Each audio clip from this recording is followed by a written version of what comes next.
लेके आ गया हूँ एक डिजिटल वॉच।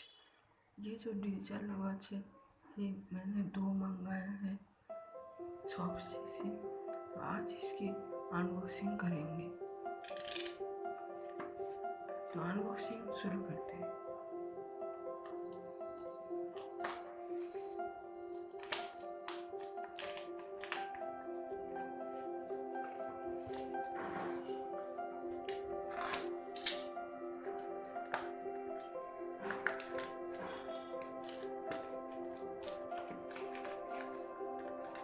बॉक्स के अंदर और एक बॉक्स में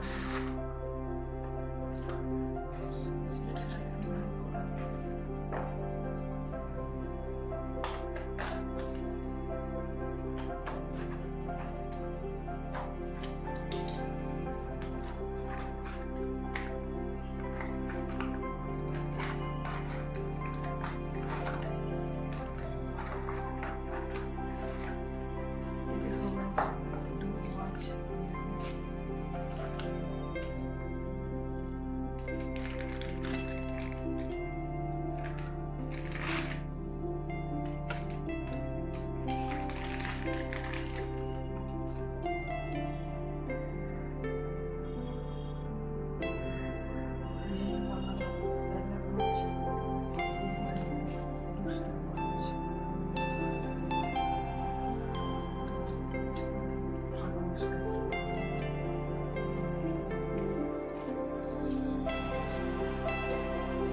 तो इसे पहन के देखते हैं कैसा लगता है। गाइस मैंने ये वॉच को पहन लिया है, कैसा लग रहा है कमेंट में जरूर से बोलिएगा।